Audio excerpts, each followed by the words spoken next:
Well, I want to spend some time looking at the calculations for Chapter 7 and the bonds. So I just have the PowerPoint open right here with one of the first calculations from the PowerPoint. And this was kind of the base case scenario.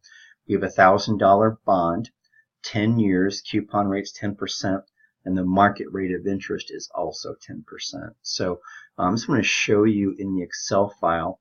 So I have here open the Excel file that you used for the present value, future value calculations, and bonds are present value of an ordinary annuity.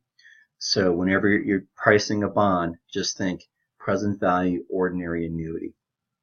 So for the bond that we just got done looking at, it was $1,000 par value.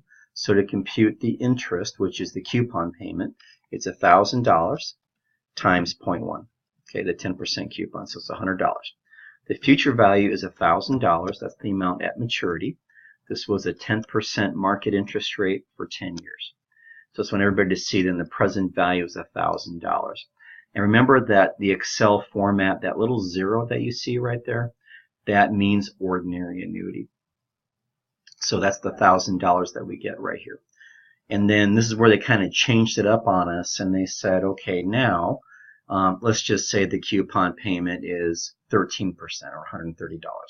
So let's go back and change that. So this up here, instead of multiplying 1,000 times 0.1, I just make that be 13, and I get $130. Now the present value is $1,184.34, the number you see on your screen. And then they kind of flipped it the other direction and said, well, now let's make the coupon payment be 7%. So we'll take the 0.13 times 0.07, and we get 815.66, and it's right here, 815.66. So just wanted you guys to see those calculations and how that works out. And then this was the solving for YTM, solving for yield to maturity. Basically, what's the market rate of interest on a particular bond? So this is the rate formula. So we'll go down to Excel, and we're going to solve for I right here, solving for I. And you can see up on here it says the rate formula. So we go back to the PowerPoint, we'll get the inputs. So 10 years, present value is 887, future value is 1,000, and the payments are 90. Okay, so basically it's a 9% coupon bond, so 9% times 1,000 is the 90. So 10 years, 887, 1,000, and 90.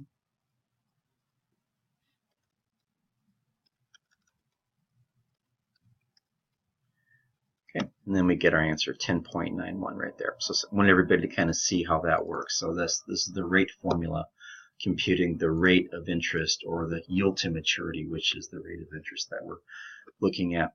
And then they kind of just changed it up again on us and said, okay, what if the price of the bond today is selling for $1,134.20?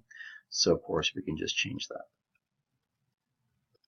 And we get the 7.08% that we see right there. And just a reminder, when you're using this formula, it's best that the future value is positive and present value is negative. It really doesn't matter. One can be negative, one can be positive. It doesn't matter which one. But if they're both positive or both negative, you'll get kind of a funky, that pound num thing down here. It just means you got to fix the inputs. Okay, so those were those, and then there's a couple more calculations we're going to go take a look at.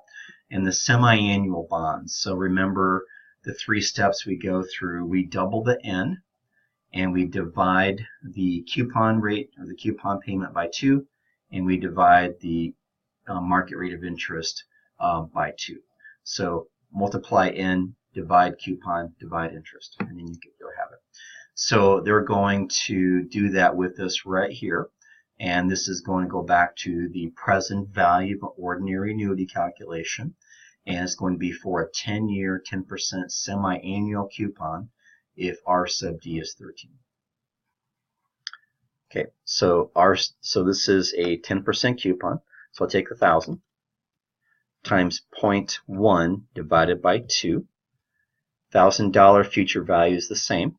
And then 10%. I'm sorry, this was 13%. I just got myself confused. R sub D is 13. Okay, I was going to double double guess myself here.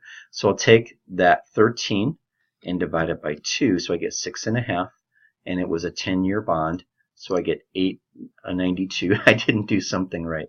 6.5, 50,000. Oh, I didn't double the n. That's what I did wrong. See, that's what easy to do.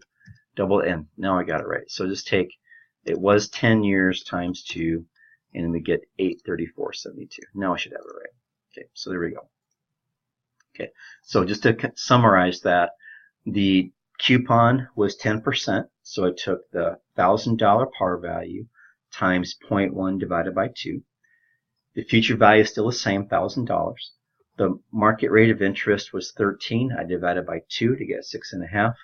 It was a 10-year bond. Multiply that by 2, so there's 20.